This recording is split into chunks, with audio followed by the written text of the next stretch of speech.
సుబ్హానక లా ఇల్మ లనా ఇల్లా మా అల్లమ్తనా ఇన్నక అంతల్ అలీముల్ హకీమ్. అల్లాహుమ్మా సల్లి అలా ముహమ్మదిన్ వఅలా ఆలి ముహమ్మదిన్ కమా సల్లైత అలా ఇబ్రాహీమ వఅలా ఆలి ఇబ్రాహీమ ఇన్నక హమీదుం మజీద్. అల్లాహుమ్మా బారిక్ అలా ముహమ్మదిన్ వఅలా ఆలి ముహమ్మదిన్ కమా బారక్త అలా ఇబ్రాహీమ వఅలా ఆలి ఇబ్రాహీమ ఇన్నక హమీదుం మజీద్. సమస్త ప్రశంసలు, సమస్త పొగడ్తలు, సకల ఆరాధనలు సర్వజీవరాశి పరిపోషకుడు, నిత్యుడు, అనంతుడు, పవిత్రుడు, మహోన్నతుడు, ఎల్లప్పుడూ కూడా సజీవంగానే ఉండేవాడు, జీవన్మరణాలకు కారకుడు, జీవన్మరణాలు వర్తించని పవిత్రుడు అల్లాహ్ సుబ్హానహు వ తఆలాకు మాత్రమే ప్రతి పొగడత, ప్రతి ఆరాధన ఆయనకు మాత్రమే చెల్లును. అల్హమ్దులిల్లాహి రబ్బిల్ ఆలమీన్. అలాగే విశ్వ ప్రవక్తల యొక్క నాయకుడు, మానవ మహోపకారి, హృదయాల విజేత, కారుణ్య ప్రవక్త, ఎడారి పువ్వు అయినటువంటి ఆ మహాప్రవక్త ముహమ్మద్ సల్లల్లాహు అలైహి వసల్లం వారి పైన, ఆయన కుటుంబీకుల పైన, ఆయన అనుచరుల పైన ఎల్లవేళల అల్లాహ్ యొక్క శాంతి మరియు శుభాలు వర్షించుగాక. ఆమీన్ యా రబ్బల్ ఆలమీన్. మిత్రులారా, ధార్మిక సోదరులారా, ఈరోజు ఏదైతే జుమాలో మనం హాజరయ్యామో, అల్లాహు తాలా ఈ జుమాలో పాలు పంచుకోవడానికి అల్లాహ్ తాలా మనకి ఏదైతే అనుమతి ఇచ్చాడో, మనల్ని భూమి మీద మిగిల్చి ఉంచాడో, అల్హమ్దులిల్లాహి రబ్బిల్ ఆలమీన్. ఈరోజు యౌముల్ జుమా, శుక్రవారంతో పాటు ఈరోజు మన దేశానికి స్వతంత్రం వచ్చినటువంటి రోజు. ఏదైతే 79 సంవత్సరాలు, అల్హమ్దులిల్లా. అయితే ఇక గత జుమాలో, గత శుక్రవారంలో ఏదైతే అమ్మా నాన్న గురించి మనం ప్రస్తావించుకున్నామో, ఆ మిగిలి ఉన్న విషయాన్ని నేను ఇన్షాల్లా పూర్తి చేసేటటువంటి ప్రయత్నాన్ని చేస్తున్నాను. చెప్పటానికి నాకు, వినటానికి మీకు, మనందరికీ కూడాను ఆచరించేటటువంటి సౌభాగ్యాన్ని అల్లాహ్ మనందరికీ ప్రసాదించుగాక. ఆమీన్ యా రబ్బల్ ఆలమీన్.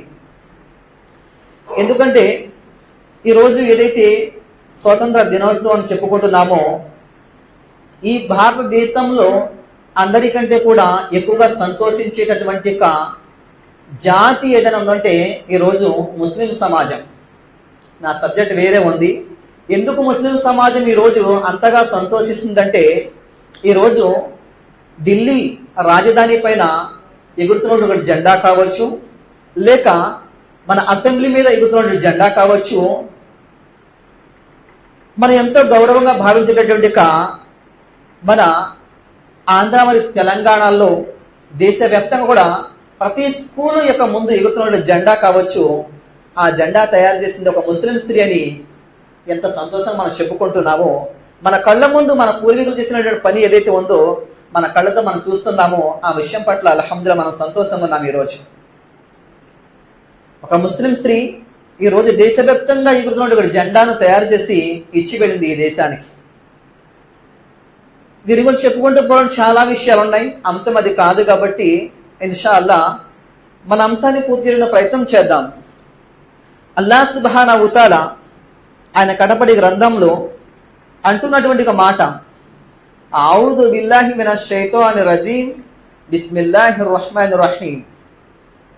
وَقَضَى رَبُّكَ أَلَّا تَعْبُدُوا إِلَّا إِيَّاهُ وَبِالْوَالِدَيْنِ إِحْسَانًا إِمَّا يَبْلُغَنَّ عِندَكَ الْكِبَرَ أَحَدُهُمَا أَوْ كِلَاهُمَا فلا تقل لهما أف ولا تنهرهما وقل لهما قولا كريما. నీ ప్రభు స్పష్టంగా ఆజ్ఞాపించాడు, మీరు ఆయన్ను తప్ప వేరొకరిని ఎవరిని కూడా ఆరాధించకూడదు, తల్లిదండ్రుల ఎడల ఉత్తమంగా వ్యవహరించాలి అని చెప్పేసి. ఇంకా ఉంది ఆయత యొక్క అనువాదం. అయితే మిత్రులారా, తల్లి యొక్క సేవ గురించి, తండ్రి యొక్క సేవ గురించి మనం ఏవైతే చెప్పుకున్నామో, మీరు అనుకుంటున్నట్లుగా, మనం అంతా భావిస్తున్నట్లుగా 2 జుమ్మాల్లో ఈ అంశాన్ని ఫినిష్ అవ్వడం అనేది ఇది నాకు సాధ్యం కానటువంటిది. ఎందుకంటే ఖురాన్ మరియు హదీసుల విషయాల్లో మనం చూస్తున్నప్పుడు, మరి ఈ విషయాలు నేటి యొక్క యుగంలో జరుగుతున్నటువంటి అఘాయిత్యాలు ఏవైతే ఉన్నాయో, అమర్యాద ఏవైతే ఉందో, ఈ విషయాలన్నీ క్రోడీకరిస్తే 2 జుమ్మాల్లో చెప్పేటువంటి విషయం కాదు ఇది. అయినా కూడా ప్రయత్నిద్దాం ఇన్షాల్లా.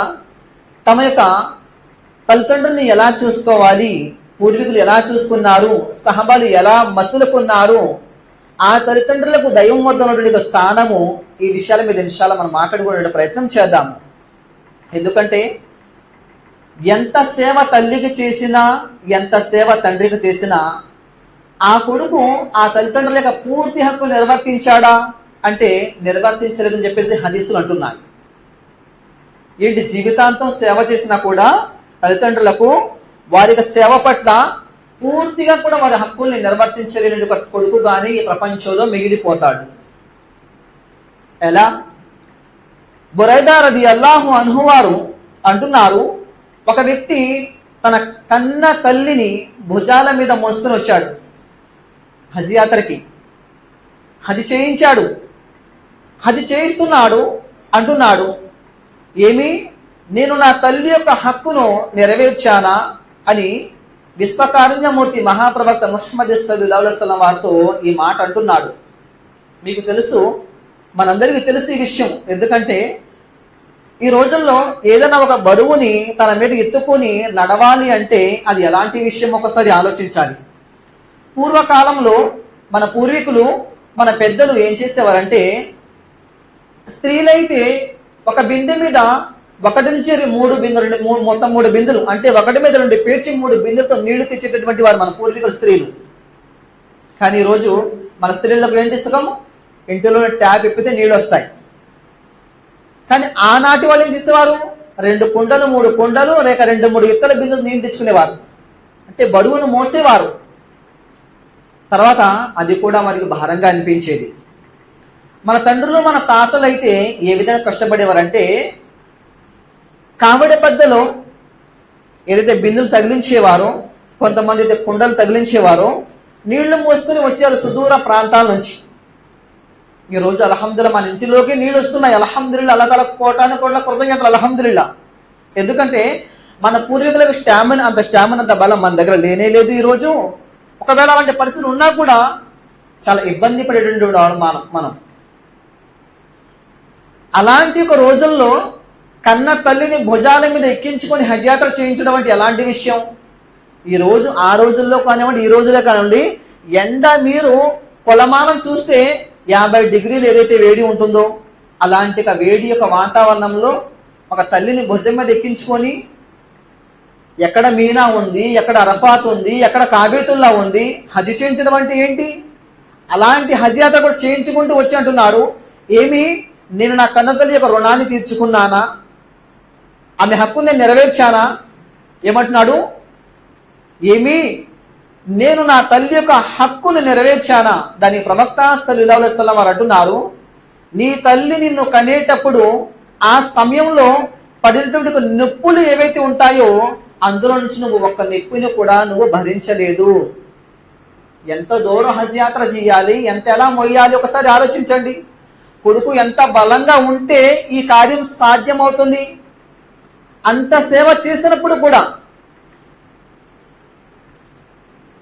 నీ తల్లి యొక్క హక్కును నిర్వర్తించలేదు అంటున్నారు. మరి ఈరోజు కాతో కూత తల్లికి సహాయపడి, కాతో కూత తండ్రికి సహాయపడి నేను ఎంతగానో చేసేస్తానని చెప్పిన కొడుకులు ఈ రోజులో ఉన్నారు కదా. వాళ్ళు ఆలోచించాలి హదీస్ వెలుగులో మన తల్లిదండ్రులు మనం ఏం చేస్తున్నాం అనే విషయాన్ని.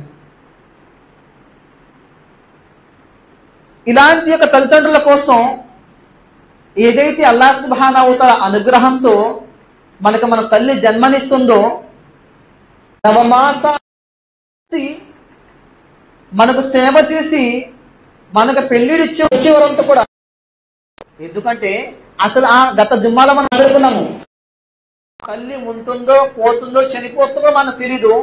అలాంటి ఒక పరిస్థితుల మధ్య నీకు జన్మచ్చిన నీ తల్లి పట్ల ఎలా మసలుకుంటున్నావు అనేది ఇక్కడ ప్రధాన అంశం అన్నమాట. మరి అలాంటి తల్లిదండ్రులు మన ముందు మిగిలి ఉన్నప్పుడు అలాంటి ఒక తల్లిదండ్రుల కోసం ఏనాడైనా సరే అల్లాహ్తో దువా చేస్తున్నామా? ఇంకా ఇత్యాది విషయాలు ఉన్నాయి, తీసుకొచ్చే ప్రయత్నం చేస్తాను. మన దగ్గర జుమ్మాలు ఇంకా చాలా సమయం ఉంది. ఎందుకంటే ఈరోజు నమాజ్ చేయడానికి కూడా కొడుకులు ఈరోజు మంచాన్ని పట్టుకుని వదలటం లేదు. అందుకే ఈరోజు మసీదులు ఎలా ఉన్నాయి, ఖాళీగా ఉంటుంది ఫజర్ నమాజుల సమయంలో. వాస్తవంగా మన యొక్క మసీదుల యొక్క సంఖ్యాపరంగా సఫల యొక్క సంఖ్య ఎంత, దాదాపు 100 మంది పట్టేటటువంటి మసీదులు మనకున్నాయి. కానీ వచ్చే వాళ్ళు ఎంత ఉన్నారు? ఒక సఫు 2 సఫులు ఇంత మాత్రమే పరిమితమయ్యాయి. నిజంగా ఈరోజు ప్రతి కొడుకు కూడా తన తల్లిదండ్రుల కోసం ఫజర్ నమాజులు వచ్చి మసీదులో దువా చేసుకుని వెళ్లే వారి యొక్క సంఖ్య ఎంత ఉందో ఒకసారి ఆలోచించండి. అసలు ఖుద్దు గాని తన ఆఖరిత జీవితం సంస్కరించుకోవడం కోసం మసీదు రావటం లేదు, ఇంకా తల్లిదండ్రుల కోసం దువా చేసేటువంటి ఆ స్థానం ఎలా ఏర్పడుతుంది ఆ కొడుకులకి? చూస్తున్నట్లయితే ఈరోజు కనీసం ప్రతి తల్లి కూడా ఈరోజు ఎలా ఉందంటే మాషా అల్లా, కొడుకు కనిపిస్తే చాలు అస్సలాము అలైకుం అంటున్నారు ఈరోజు. కానీ తల్లిదండ్రులకు కనిపించగానే మొదటి పదం ప్రవక్త సల్లల్లాహు అలైహి వసల్లం వారు అన్నారు అస్సలాము కబలల కలాం అని చెప్పేసి. కనీసం అమ్మా నాన్న గుర్తొచ్చినప్పుడు కూడా సలాం యొక్క పదాలు గుర్తు రావట్లేదు ఈ రోజు కొడుకులకి. ఎందుకంటే అమ్మ ముందే వాట్సాప్, అమ్మ ముందే యూట్యూబ్ అయిపోయింది. ఈరోజు ప్రపంచం అలా ఉంది, ఇంటర్నెట్ కాలం కదా. ఎందుకంటే నేను ఎవరినో విమర్శించడానికో ఎవరినో ద్వేషించడానికో దైవ ప్రవక్త ముహమ్మద్ సల్లల్లాహు అలైహి వసల్లం వారికి నెంబర్ ఎక్కలేదు. వాస్తవాలు మీ ముందు ఉంచుతున్నాను ఈరోజు. ఒకవేళ అల్హమ్దుల్లా మనం ఆచరించే వాళ్ళు ఉంటే అల్లాహ్ తాలా శుక్ర్ అదా చేయాలి. కాని వాళ్ళైతే కనుక ఏం చేయాలి? అల్లా నాకు సత్ప్రవర్తన చేసేటువంటి సౌభాగ్యాన్ని ప్రసాదించు, నా తల్లిదండ్రులు ఉత్తమంగా మిగిలినట్టుగా సౌభాగ్యాన్ని ప్రసాదించి చెప్పేసి అల్లాహ్తో దువా చేసుకోండి ఇన్షాల్లా. కనీసం ఈరోజు పరిస్థితులు ఎలా ఉంటున్నాయంటే విచారంగా ఉంటున్నటువంటి ఆ తల్లిదండ్రులను ఉద్దేశించి కూడా మీ ఆరోగ్యం ఎలా ఉంది అనేటటువంటి పట్టించుకునేటువంటి కొడుకులు కరువవుతున్నారు ఈ రోజుల్లో. కొంతమంది అయితే కొడుకులు కూతురు ఉన్నప్పుడు కూడా అల్హమ్దులిల్లాహ్ అల్లాహ్ తాలా కొంతమందికి ఇలాంటి యొక్క వాళ్ళని ప్రసాదిస్తాడు. ఎలాగంటే కన్న కొడుకులు కూతుర్లు పట్టించుకోకపోతే అల్లుళ్లే కొడుకులుగా చూస్తున్నటువంటి అదృష్టవంతులు కూడా ఉన్నారు. సుబ్హానల్లాహ్. అలాంటి స్థాయికి ఎదగాలి.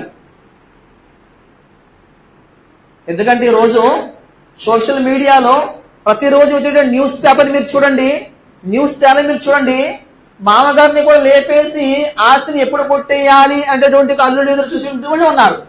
కానీ ఇస్లాం అది నేర్పించట్లేదు కదా. ఇస్లాం ప్రకారంగా అల్హమ్దులిల్లాహ్ వీళ్ళని కూడా మా అమ్మ నాన్న చూసుకోవాలనేటువంటి ఉత్తమ కొడుకులు ఈ భూమి మీద ఇంకా మిగిలి ఉన్నారని చెబుతున్నాను నేను.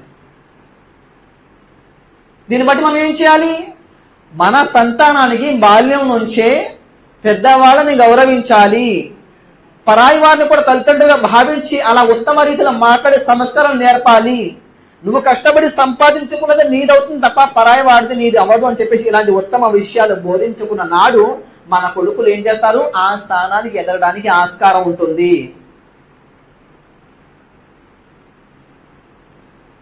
ఈ విధంగానే ఎప్పుడైతే ఒంటి మీద వయసు వస్తుందో ఆ ఒంటి మీద వయసు ఇచ్చినప్పుడు అప్పు తెచ్చైనా సరే ఇన్సూరెన్స్ చేయించడానికి వెనకాడకుండా ఉన్నారు ఈ రోజు కొడుకులు. ఇది వాస్తవం చెప్తున్నాను నేను ఈరోజు. ఎందుకంటే తల్లిదండ్రుల మీద ఇన్సూరెన్స్ చేయిస్తే నా కొడుకు ఈ రోజు నా కొడుకు నా కోసం ఏదో రాయిస్తున్నాడు అని శిక్ష వేస్తున్న తండ్రి ఉంటున్నాడు. కానీ కొడుకు ఏమనుకుంటున్నాడు? నా తండ్రికి 50 వచ్చాయి, 60 వచ్చాయి, మహా బతికితే 10 ఏళ్ళు బతుకుతాడు, లేక 15 ఏళ్ళు బతుకుతాడు. ఈ లోపు నాకు వచ్చేటటువంటి ఇన్కమ్ ఎంత? ఈ రేంజ్ లో కూడా లెక్కేసే కొడుకులు ఉన్నారు. దౌర్భాగ్యులు ఈరోజు. తల్లి తండ్రి బ్రతికి ఉన్నారు, వారు సేవ చేస్తే అల్లాహ్ తాలా స్వర్గం ఇస్తాడు. ఈ కోణంలో ఆలోచించాలి. ఎందుకంటే తల్లి పాదాల కింద స్వర్గం ఉంది అన్నారు ప్రవక్త సల్లల్లాహు అలైహి వసల్లం వారు. తండ్రి స్వర్గానికి ద్వారము అన్నారు. మిత్రులారా, అందుకే దైవ ప్రవక్త సల్లల్లాహు అలైహి వసల్లం వద్దకు ఒక వ్యక్తి వచ్చి అంటున్నాడు అనమాట. అంటే తల్లి యొక్క సేవ ఎలాంటిది, తండ్రి యొక్క సేవ ఎలాంటిది అంటే వచ్చి అంటున్నాడు ఆ వ్యక్తి. ఏమంటున్నాడు? ప్రవక్త సల్లల్లాహు అలైహి వసల్లం వారితో అంటున్నాడు ఈ మాట. ఏమంటున్నాడు? ఓ ప్రవక్త, నేను ధర్మయుద్ధంలో పాల్గొంటాను. ప్రవక్త వారితో ఈ మాట అంటున్నాడు.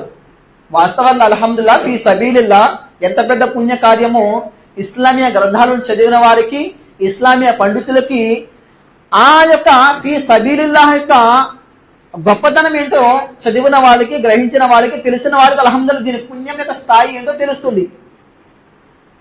అయితే ఆ వ్యక్తి వచ్చి అంటున్నాడు అనమాట. ఏమంటున్నాడు? నేను ధర్మయుద్ధంలో పాల్గొంటాను అని చెప్పేసి అంటున్నారు. ప్రవక్త ముహమ్మద్ సల్లల్లాహు అలైహి వసల్లం వారు అంటున్నారు, నీ తల్లిదండ్రులకు అనుమతిని నీకు దక్కిందా? ఏమంటున్నారు? ప్రవక్త సల్లల్లాహు అలైహి వసల్లం నీ తల్లిదండ్రుల అనుమతి అడిగావా అన్నారు. లేదు. అయితే వెళ్ళి నీ తల్లిదండ్రులకు సేవ చేయి అంటున్నారు. ఏమంటున్నాడు ఆ వ్యక్తి? జిహాదులో వెళ్తానన్నారు. ప్రవక్త సల్లల్లాహు అలైహి వసల్లం వారు ఏమన్నారు? నీ తల్లిదండ్రులకు అనుమతిని కోరావా అన్నారు. అక్కడ ఏమంటున్నారు? రాయితీ ఏముంది అక్కడ? నీ తల్లిదండ్రులకు వెళ్ళి నువ్వు సేవ చెయ్యి, మా బాప్కి ఖిద్మత్ కర్ అని చెప్పేసి అంటున్నారు. ఫఫీహిమా ఫజాహిద్, నీ తల్లిదండ్రుల సేవ చేస్తే దాని పుణ్యం కూడా నీకు జిహాదు సమానం అన్నారు.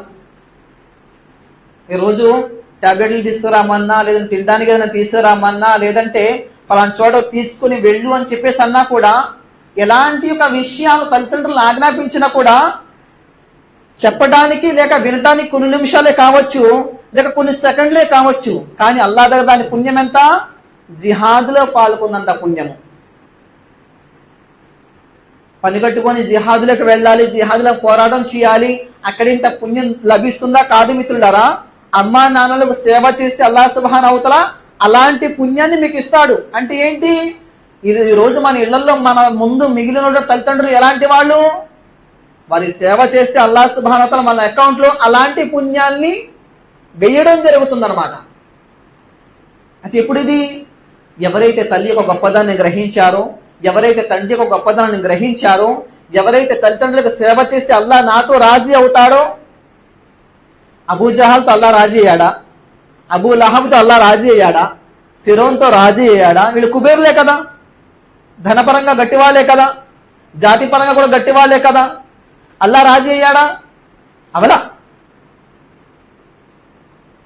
కానీ ఎవరి పట్ల అయితే అల్లాహ్ తఆలా ప్రసన్నుడయ్యాడో, అల్లాహ్ ఎవరి పట్ల అయితే రాజీ అయ్యాడో, కొన్ని విషయాలు ఇన్షాల్లాహ్ తీసుకొచ్చే ప్రయత్నం చేస్తున్నాను. ప్రవక్త సల్లల్లాహు అలైహి వసల్లం ఏమన్నారు?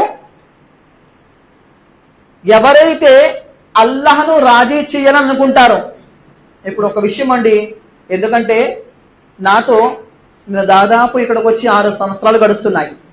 అందరూ కూడా నాతో ఇష్టంగా ఉన్నారని నేను చెప్పగలనా? చెప్పలేను. 90 మంది ఇష్టంగా ఉంటే 10 మంది వ్యతిరేకంగా ఉండవచ్చు కదా. ఎవరు ఎలాగున్నా కూడా ఈ ప్రపంచం గడిచిపోతుంది, అవునా కదా? అసలు నేను ఎలాగున్నానని పరిశీలించుకోవడంలోనే నా జీవితం ఉంది. మీరు ఇష్టపడినా ఇష్టపడకపోయినా, నన్ను ఇష్టపడినా మీరు ద్వేషించినా, అవి మీ క్యారెక్టర్లు. తర్వాత నా ప్రవర్తన ఏంటి ఎలా ఉంది అనే విషయాన్ని పరిశీలిస్తే గనక, అసలు నేను ప్రతిరోజు కూడా గడిపేటటువంటి జీవితంలో, దైనందిన జీవితంలో అల్లాహ్ నాతో రాజీ ఉన్నాడా లేడా ఒక విషయం తెలుసుకోవాలి. ఎలా తెలుసుకోవాలి అంటే, ఒక మార్గం ఉంది, ఆ మార్గం ద్వారా తెలుసుకోవచ్చు. ఎందుకంటే ఎవరు స్వర్గానికి వెళ్తారో, ఎవరు నరకానికి వెళ్తారో మనం చెప్పలేము. కానీ అల్లాహ్ సుబ్హానహు వ తఆలా నాతో రాజీగా ఉన్నాడా లేదా, అసలు ఉంటాడా లేదా, ఏం చేస్తే ఉంటాడు, ఏం చేస్తే ఉండడు, ఈ ఒక్క మాట మీద అదే ఇష్టమా అయితే గనక ఇది నేనేమంటానంటే, ఈ మాట వినేసి మీరు ఇష్టమా నుంచి లేచి వెళ్ళిపోవచ్చు అంటాను నేనైతే. కానీ జుమా కదా, నా టైమింగ్ కవర్ చేయాలి. ఆ మాట ఇన్షాల్లాహ్ వినండి, ప్రయత్నం చేద్దాము. ఎందుకంటే దైవ ప్రవక్త సల్లల్లాహు అలైహి వసల్లం వారు అన్నారు, ఎవరైతే అల్లాహ్ను రాజీ చేయాలనుకుంటే వారు తమ తల్లిదండ్రులను రాజీ చేయని అన్నారు. మీ అమ్మా నాన్న మీ పట్ల రాజీగా ఉన్నారనుకోండి, అల్లాహ్ మీతో రాజీగా ఉన్నాడు. ఒకవేళ కాదు, మీ అమ్మా నాన్న మీ తల్లిదండ్రులు అయిష్టంగా ఉన్నారు, మీరు చేసే పనులకు ఏడుస్తున్నారు, మీరు చేసే పనుల పట్ల కోర్టులు అంటే తిరుగుతున్నారు, మీరు చేసే పనుల పట్ల పోలీస్ స్టేషన్ల ముందు కన్నీళ్లు పెట్టుకుని ఏడుస్తున్నారు అనుకుంటే, మీరు ఉత్తమ కొడుక ఎలా అవుతారు? వారి పట్ల ఒక దౌర్భాగ్యుడు ఇంకంతే. ఇలాంటి దౌర్భాగ్య సంతానం ఉండటం ఏదైతే ఉందో ఎంతమంది తల్లిదండ్రులు ఏడవటం లేదు ఈరోజు. తల్లిదండ్రులను రోడ్డు మీద కన్నీళ్లు పెట్టించేవాడు కూడాను ఒక పుణ్యాత్ముడు కొడుకు ఎదగడ్డా మారాలి. మరి ఈరోజు ప్రతిరోజు కూడా అప్పుల వాడి విషయంలోనో, మర్డర్ల వాడి విషయంలోనో, ఏంటి అనాథల విషయంలోనో, అగత్య పనుల విషయంలోనో, బాటసార్ల విషయంలోనో, వడ్డీ వాళ్ళ విషయంలోనో, అప్పుల వాళ్ళ విషయంలోనో, రాజకీయ వాళ్ళ విషయంలోనో, మసీదు కమిటీ వాళ్ళ విషయంలో ఏదో ఒక పితన వచ్చి నీ కొడుకు ధర నీ ఇంటి మీద పడుతుంది. నీ తల్లిదండ్రులు ఆయిష్టంగా ఉన్నారు నీ పట్ల. నీ తల్లిదండ్రులు రాజుగా లేనప్పుడు అల్లా నీతో రాజు ఎలా అవుతాడు? అదే అంటున్నారు దైవప్రవక్త ముహమ్మద్ సల్లల్లాహు అలైహి వసల్లం. ఎవరైతే అల్లాహ్ రాజుగా ఉన్నాడని గ్రహించాలని అనుకుంటే మీ తల్లిదండ్రులు మీ పట్ల ఎలా ఉన్నారో చూసుకోండి. అదే మీ సక్సెస్ సోదరులారా. చిన్న నిప్పున్నా కూడా టాబ్లెట్ తీసుకురానా అమ్మా అని ఒక మాట అడగండి. అవసరం లేకపోయినా కూడా అమ్మా నాన్న కనీసం మంచినీళ్ళు తాగుతారని అడగండి. మీ భార్యతో మీరు సంవత్సరాలు దూరంగా ఉండి చేసుకున్నప్పుడు కూడా ఒక ఫోన్ చేసి ఉదయమో సాయంత్రమో ఒక టైం పెట్టుకోండి, ఎలా ఉంది అని చెప్పేసి. అన్నం తినేటప్పుడు కనీసం అమ్మా నాన్న గుర్తు చేసుకున్నటువంటి కొడుకులుగా ఎదగండి రోజు. అది నేర్పిస్తుంది ఇస్లాం అన్నమాట. ఎలా అల్లాహ్ తఆలా రాజీ అవుతాడు? అమ్మా నాన్న మనతో ఇష్టంగా ఉంటే అల్హమ్దులిల్లా, వాళ్ళకి అల్హమ్దులిల్లా సేవ చేసి మనం స్వర్గంలో ప్రవేశించడం. అల్లాహ్ తఆలా యొక్క రాజీ ఉన్నాడని చెప్పేసి అనుకోవడం ఎలాగా? మన తల్లిదండ్రులు మంచిగా మాట్లాడుతున్నారు, మషూరా చేస్తున్నారు, ప్రేమగా మాట్లాడుతున్నారు, జేబులో కాకపోత చేసి డబ్బులు ఇస్తున్నారు అల్హమ్దులిల్లా అనుకుంటే మన తల్లిదండ్రులు మనతో సంతోషంగా ఉన్నారు.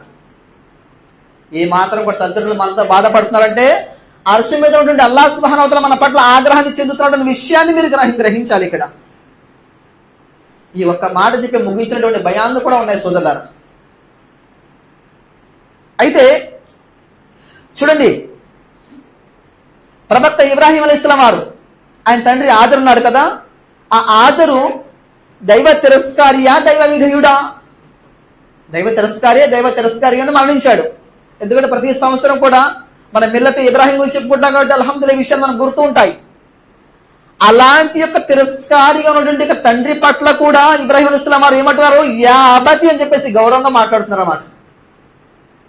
ఈరోజు కన్న తండ్రిని కూడా అదే తూరే అని మాట్లాడేవాళ్ళు, ఏంటి నువ్వేమైనా మమ్మల్ని సక్రమంగా పెంచావా అని చెప్పేసి అడిగేవాళ్ళు, నువ్వేమైనా మాకు ఆస్తులు ఇచ్చావా మేము సక్రమంగా బతకడానికి అని చెప్పేసి విమర్శించేట కొడుకులు కూడా ఉన్నారు కదా ఈరోజు.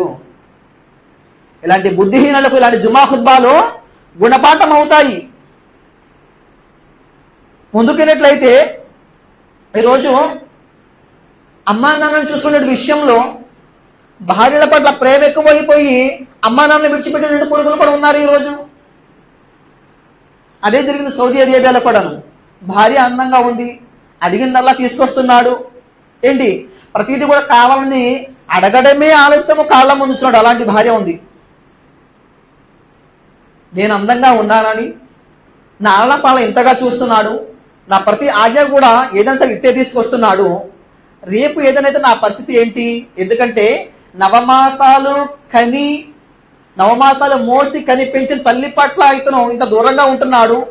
తల్లి యొక్క ప్రేమ అంటం లేదు, తండ్రి యొక్క సేవ అంటం లేదు, తల్లిదండ్రుల పట్ల ఈ విధంగా ఉన్నాడు, రేపొద్దు నా భవిష్యత్తు ఏంటి? అసలు ఇతని బండారం ఏంటో బయట పెడతామని చెప్పేసి కోర్టు ఎక్కింది ఆవిడ. కోర్టులో కేసేసింది. కన్న తల్లిని పట్టించుకోవడం లేదు, నా ప్రేమలో ములుగుతున్నాడు అని చెప్పేసి న్యాయస్థానాన్ని ఆశ్రయించి. ఎందుకంటే వాస్తవమైన ప్రేమ ఉంటే అమ్మ నాన్నని ఎలాగైతే చూసుకుంటున్నామో అలాగే మన భార్య పిల్లల్ని చూసుకుంటాము. కానీ ఇక్కడ ఒక కోణమే కనబడుతుంది, రెండో కోణం కనిపించట్లేదు. పరిశీలన తర్వాత నీ విన్నపము నీ యొక్క మాట ఏంటమ్మని చెప్పి పరిశీలించినప్పుడు నాకు ఖులా కావాలి.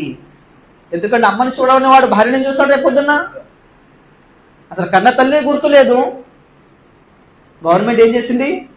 ఆ ఖులా యొక్క పత్రాన్ని అంగీకరించింది, ఖులా ఇచ్చింది సోదరులారా. మరి చూసుకుంటే ఈరోజు జురేజ్ మీకు తెలుసు. ఎందుకంటే ఈ రోజుల్లో తల్లి తండ్రిని చూసుకోకుండా కొడుకులు ఏదైతే జీవితాన్ని గడుపుతున్నారో ఈ కోణం ఎలా వచ్చింది, ఎలా ప్రవేశించింది అంటే అనేక మంది యొక్క కొడుకులు అల్లాహ్ను ఆరాధించే వారిగా మనం చూడటం లేదు. ఏదైతే అల్లాహ్ని ఆరాధించాలో ఆ ఆరాధన పట్ల ఆ కొడుకుల జీవితాల్లో అల్లాహ్ ఆరాధన లేదు కాబట్టి ఇలాంటి విషయాలు తల్లిదండ్రుల యొక్క జీవితాల్లో మనం చూస్తున్నాము. మరి ఆ కొడుకు ఎలాంటి వాడు? ఎవరు ఆ కొడుకు అంటే జురేజ్, బనీ ఇస్రాయిల్ యొక్క జాతిలో ఒక మంచి ఆరాధన పరుడు.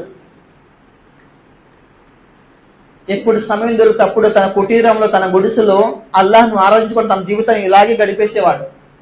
కానీ ఒక రోజు ఏమైందో తెలుసా? కన్న తల్లి ఎంతగా పిలిచినప్పుడు కూడా నఫీల్ ఆరాధన తన బయటికి రాకపోవడం వల్ల తల్లి శపించింది, తల్లి యొక్క శాపానికి బలైంది. ఈ రోజు ఏమంటానంటే, ఒకవేళ మీ కొడుకు ఎంతైతే ఇస్లాం ప్రకారం జ్ఞానం అర్చించాలో అంత అర్చించలేదు కాబట్టి ఎంతో కొంత కొరత మీ కొడుకుల్లో, మీ కుమార్తెలు మీరు చూడవచ్చు. కాబట్టి తల్లిదండ్రులకు ఇచ్చే మెసేజ్ ఏంటంటే, సహనంతో ఉండండి, వారి కోసం మేలు కోరుతూ దువా చేయండి. అల్లాహ్ సుబ్హానహు వ తఆలా ఏనాడైనా సరే మీ దువాని స్వీకరిస్తాడు తప్ప మీరు మీ యొక్క తల్లిదండ్రులు, మీ యొక్క కుమారులు లేక మీ కొడుకులు దారికి రాలేదని అసహనంగా ఉండి మీరు వారి కోసం బద్దువా చేస్తే వారి జీవితాలు నాశనం అయిపోతాయి. ప్రతి తల్లిదండ్రులు కూడా ఈ విషయాన్ని గమనించాలి. అదే జురేజ్ యొక్క విషయంలో కూడా జరిగింది. జురేజ్ నఫీల్ ఆరాధన కొనసాగుతున్నాడు, నా మాట నా కొడుకు వినదని చెప్పి తల్లి చెప్పించింది. అతని యొక్క జీవితంలో ఒక స్త్రీ చేయనటువంటి ఒక నిందని ఇతను జురేజ్ మీద మోపింది. ఎలాగా? ఎవరితోటో గర్భం దాల్చి ఒక కుమారుణ్ణి కని ఈ పసిపిల్లవాడే జురేజు ఈ కొడుకుకి, ఈ బిడ్డకి తండ్రి అని చెప్పేసి నింద వేసింది. నేను గర్భం దాల్చాను, ఆ గర్భం జురేజు వల్ల వచ్చిందన్నారు. ప్రజలు ఏం చేశారు? పరిశీలన లేకుండా వచ్చి ఏం చేశారు? ప్రజలు జురేజుని చితక్కొట్టి ఆ గుడిసెకి నిప్పంటించి చిందరవందర చేసి వెళ్ళిపోయారు. కానీ వాస్తవంగా అల్లాహ్తో దువా చేసుకొని అల్లాహ్ యొక్క అనుగ్రహంతో బయలుదేరి ఆ జురేజ్ ఏం చేశారు? ఆ పసిబాడు దగ్గర అడిగితే ఎవరు నీ తండ్రి అని చెప్పేసి అడిగితే, నా తండ్రి జురేజ్ కాదు, పలానా పశువుల కాపరి అని చెప్పేశాడు. అంటే ఏకదైవార్థమే స్థిరంగా ఉండే వారికి, అల్లాహ్తో దువా చేసుకునే వారికి, అల్లాహ్ మీద ప్రతి ఒక్క తవక్కుల్ భారం వేసే వాళ్ళకి అల్లాహ్ సరిపోతాడు. అల్హమ్దులిల్లాహ్. అక్కడ ఏమైంది? నా తండ్రి జురేజ్ కాదు అని చెప్పేసి అల్హమ్దుల్లాహ్ ఆ ఏక దైవార్థం అల్లాహ్ తాలా సహాయం చేశాడా లేదా? అలాగే ప్రతి తల్లి యొక్క తండ్రి కూడా ఏం చేయాలంటే ఉత్తమమైనటువంటి దువా తల్లిదండ్రుల విషయంలో చేయండి. ఎందుకంటే అల్హమ్దుల్లాహ్ ఏ నాటికైనా తల్లిదండ్రులు చేసిన దువా, తౌహీద్ ఫరసి చేసిన దువా స్వీకరించబడుతుంది. అలాగే వైస్ ఖర్ని అని చెప్పేసి ఉన్నారు. వైస్ ఖర్ని ఈయన ఒక మంచి పుణ్యాత్ముడు అనమాట. ఏం చేస్తూ ఉండేవారు ఈయన అంటే, ఎప్పుడు కూడాను తల్లి యొక్క సేవలో నిమగ్నం అవుతూ ఉండేవారు.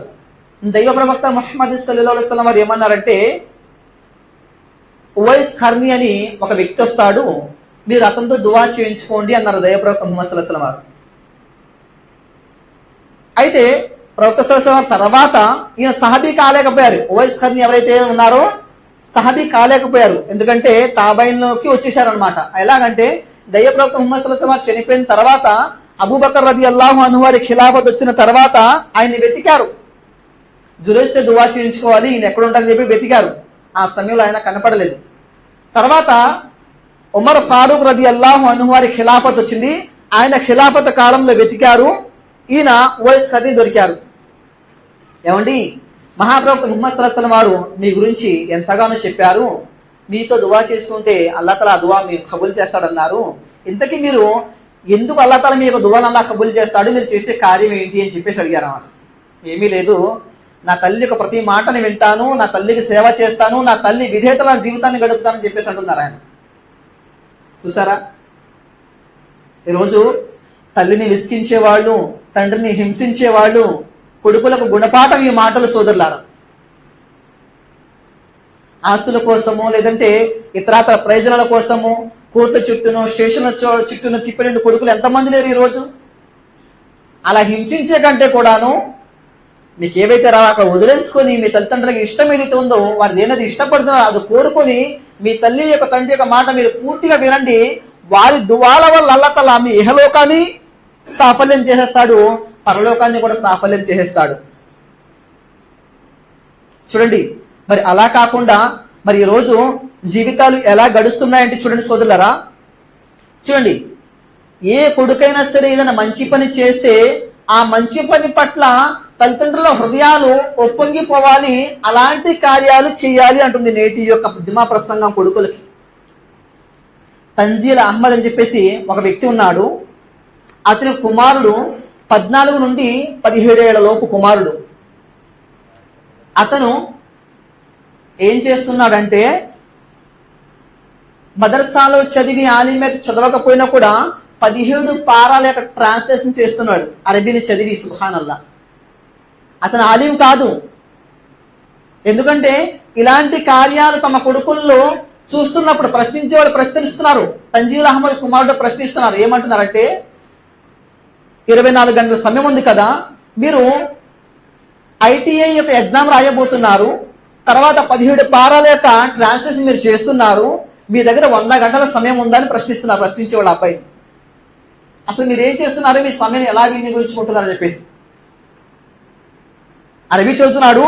10th క్లాస్ పూర్తయ్యే లోపు అతను అంటున్నాడు, నేను టోటలీ ఖురాన్ ఏదైతే ఉందో దాని తర్జుమా చేసి చదువుతాను అంటున్నాడు.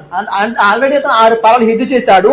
6 పారాలు కూడా మర్చిపోయాను, కానీ ఇన్షా అల్లా నా 10th పూర్తయ్యే నాటికి టోటలీ ఖురాన్ని నేను చూసి అలా ట్రాన్స్లేట్ చేయగలను ఇన్షాల్లామే ప్రగాఢమైన విశ్వాసంతో నమ్మకంతో ఇన్షాల్లా అని చెప్తున్నాడు అనమాట.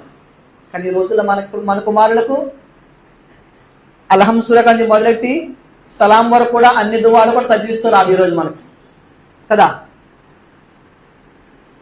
సమయం ఎక్కడ పోతుంది? తల్లిదండ్రుల పిల్లల్ని ఎలా తీర్చిదిద్దాలి, ఆ తల్లిదండ్రులు సంతానం పట్ల ఎలా ఉండాలనే ఒక విషయాన్ని గ్రహించండి. కానీ ఈరోజు ఈ అన్ని విషయాలు కూడా కనుమరుగైపోతున్నాయి. తల్లిదండ్రుల పట్ల వ్యతిరేకతను ప్రదర్శిస్తున్నారు. 30వ తారీఖు 2025 తారీఖుని ఆన్లైన్ గేమ్ ఆడనివ్వకుండా చేసింది అని చెప్పేసి విశాఖపట్నంలో ఒక కొడుకు తన తల్లిని చంపేశాడు. ఈరోజు 5 గంటలు అవుతుంది అప్డేట్ చేసి న్యూస్. ఏలూరు జిల్లా కొయ్యలగూడెంలో ఒక కొడుకు తల్లిని చంపేశాడు. 5 గంటల క్రితమే, దాదాపు ఇప్పటికి 5:30 గంటలు 6 గంటలు కావస్తుంది న్యూస్ రిలీజ్ అయ్యి. ఏంటా న్యూస్? ఆస్తి కొడుకుకి పంచలేదు అని చెప్పేసి తల్లిని చంపేశాడు. కొట్టండి ఈటీవీ న్యూస్ లో. 5 గంటలు ఇంకా 6 గంటలు కూడా గడవలేదు న్యూస్ వచ్చి. ఎలాంటి క్రూరత్వంగా తయారవుతున్నారు బయట ఈరోజు యువత అనేది ఒకసారి ఆలోచించండి. శైతాన్ ఈరోజు ప్రతి చోట కూడా ఆవరించి ఉన్నాడు. తల్లిదండ్రులకు బాధ్యత ఏంటంటే మీ కొడుకుల్ని మీరు కాపాడుకోవాలి, మీ కూతురుని మీరు కాపాడుకోవాలి. ప్రతి చోట కూడా శైతాన్ సంచరించి ఉన్నాడు. ఇల్ము పట్ల, విద్యా బుద్ధుల పట్ల, నమాజ్ పట్ల, దైవ ఆరాధన పట్ల, ఫిక్రి ఆఖరిత పట్ల నా సంతానాన్ని ఎలా తీర్చిదిద్దుకోవాలంటే ఈ కోణంలో ఆలోచించండి సోదరులారా. లేదనుకుంటే దెబ్బతినే ప్రమాదం చాలా ఎక్కువగా పొంచి ఉంది ఈరోజు. అన్ని ఫిత్నాలు ఈ రోజు పొంచి ఉన్నాయి. ఎలా పొంచి ఉన్నాయి? పక్కా విశ్వాసిని కూడా అవిశ్వాసిగా మార్చేయడానికి ప్రపంచం సిద్ధంగా ఉంది ఈరోజు. అల్లాహ్తో దువా చేస్తూ నా మాటను ముగించే ప్రయత్నం చేస్తున్నాను. సోదరులారా, ప్రతి ఒక్క తహజ్జుద్ నమాజును ప్రతిరోజు అజాన్ తర్వాత మీ సంతానం కోసం మీరు దువా చేయండి. మీకోసం మీరు ఎలా చేసుకుంటారు? మీ సంతానం సన్మార్గంలో ఉండాలని కఠోరంగా దువాలు చేయండి. అల్లాహ్తో దువా చేస్తున్నాను. అల్లాహ్ సుబ్హానహు వ తఆలా మా అందరికీ కూడా చెప్పే వినే విషయాల కంటే ఆచరించే సౌభాగ్యాన్ని ప్రసాదించు.